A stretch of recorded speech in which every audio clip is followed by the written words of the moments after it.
Isang mapagpalang umaga po sa ating lahat mga kapatid, lalong-lalo na po sa ating Panginoon. Ang aking devotion po ay matatagpuan sa aklat ng Marcos, chapter 7, na ang banggit po rito sa verse 6 to 8, ang sabi po, sinagot sila ni Jesus, mga mapagkunwari, tama nga ang sinabi ni Isaias tungkol sa inyo, nang kanyang isulat, ang paggalang sa akin ng bayang ito ay pagkunwari lamang, sapagkat ito'y sa bibig at hindi sa puso bumubukal.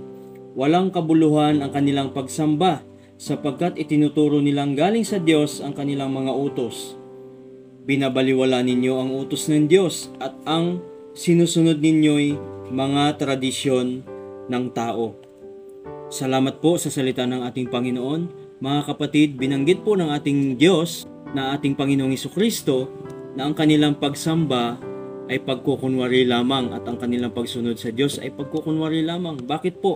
Kasi po lumapit sa ating Panginoon ang mga Pariseo at ang mga tagapagturo ng kautusan dahil nakita nila na ang tagasunod po ng ating Panginoon may ginawang hakbang.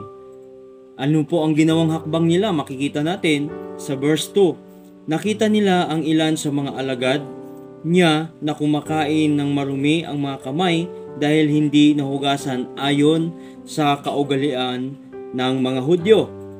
Sapagkat ang mga Hudyo, lalo na ang mga Pariseo, ay hindi kumakain hanggat hindi muna sila nakapaghugas ng kamay ayon sa kaugaliang minana nila mula sa kanilang mga ninuno. Mga kapatid, kaya ganun na lang ang banggit ng ating Panginoong Jesucristo sa mga Pariseo at mga tagapagturo ng kautusan dahil po nakita ng ating Panginoon na tumitingin sila sa panlabas na kaanyuan. No? Kung papansinin po ninyo, hindi talaga sila sumusunod sa kauturuan ng Diyos o hindi talaga sila sumasamba sa Diyos. Bakit po? Tinitingnan nila na marumi ang isang tao sa pamamagitan ng pagkilos, gaya ng paghuhugas ng kamay. O, tingnan po natin mga kapatid, nakita nila na ito'y karumihan dahil po labag na sa tradisyon nila, no? O sa lumang katuruan o sa kanilang nakaugaliang katuruan.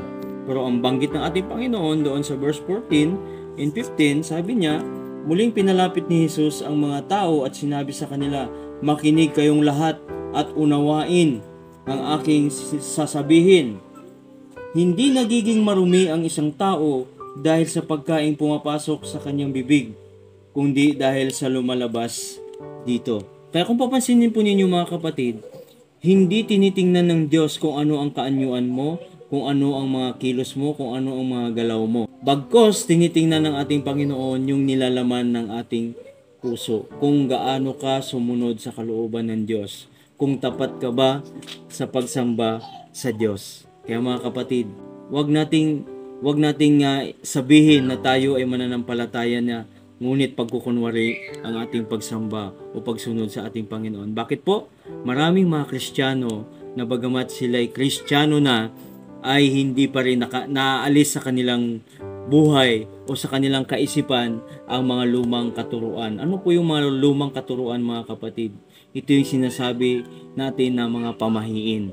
Ano ba yung mga pamahiin ng ating mga ninuno? Maraming mga bagay na sinasabi nila na huwag kang kumain ng ganito, huwag kang gumawa ng ganito, lalong-lalo na sa panahon po natin ngayon.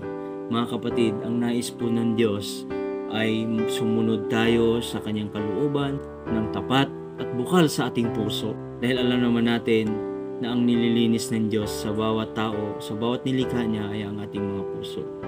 Gawin natin yung mga bagay na kalugod-lugod sa ating Panginoon.